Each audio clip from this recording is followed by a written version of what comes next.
Dear participant, by now we have gone through the institutional framework of PPP, to the legal regulatory framework of PPP, through the modalities, process, procedure, bidding, awarding of PPP.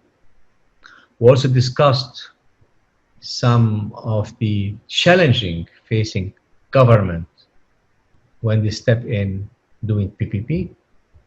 We of course discussed the financing structuring, the financial engineering related to PPP. Now we will discuss and we will zoom on a specific exercise related to PPP. What we'll do here, we would like you to pick up an example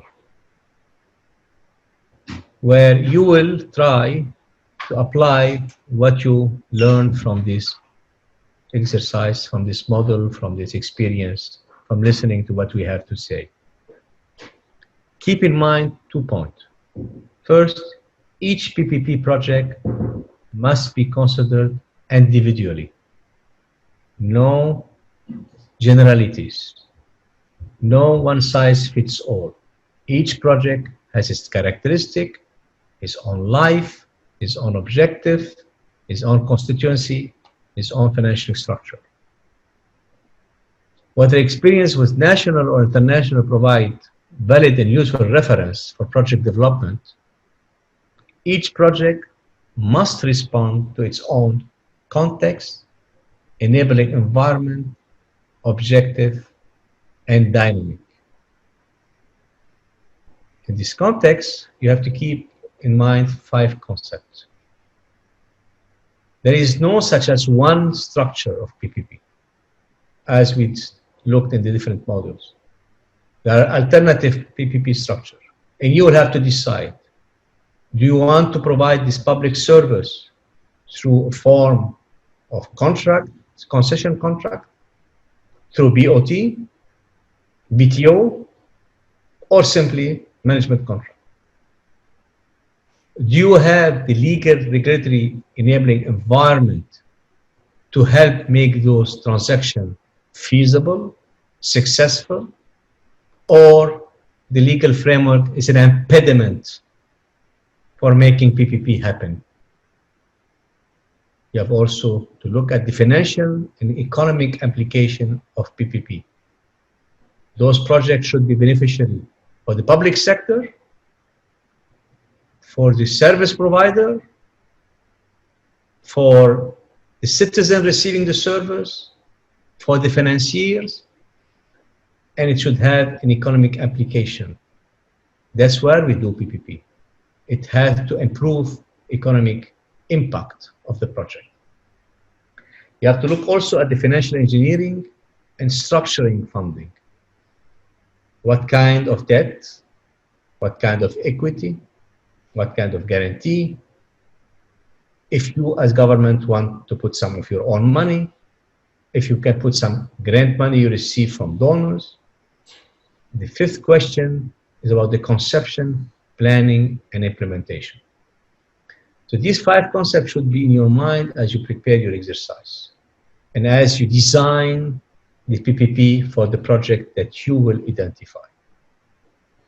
So what we'd like you to do first, identify a project suitable for PPP in Myanmar.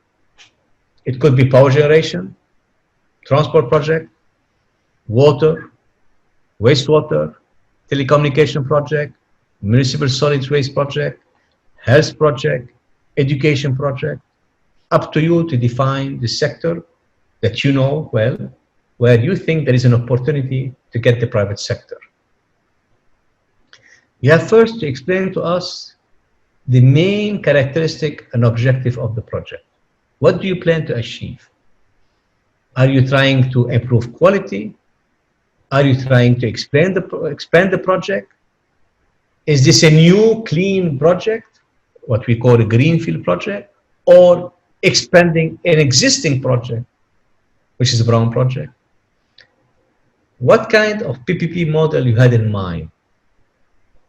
And explain the rationale of your choice. Is it a proper management contract? Is it a BOT? Is it a concession? What model you would like to apply? But you have to justify and give us the rationale. And what are the performance target you expect? Then, once you have identified your project, looked at the objective for your project, defined the model you would like to apply, proposed process of procurement and how you're going to do it. How you're going to do the pre-bid, how you're going to do the pre-qualification, how you're going to do the qualification, etc., etc. Describe also how this project will be structured in terms of debt, equity, and funding. We would like also to identify the risk and describe the 4 steps needed to define the risk sharing in terms of identification reviews, assessment, allocation, and mitigation. Would like also to describe, suggest the method of capital mobilization. How are you going to raise funds? How are you going to raise debt? Where are you going to raise debt? You have also to identify the precondition necessary for success in the procurement and describe the implementation condition from the public sector point of view, which means how you're going to monitor, how you're going to regulate, what you will have in place to make sure that this project is successful. We provide you different useful links here in terms of how you can think about these case studies. This exercise, we expect from you that you will present us either a Word document, very short document, or a PowerPoint presentation. We will review each of them.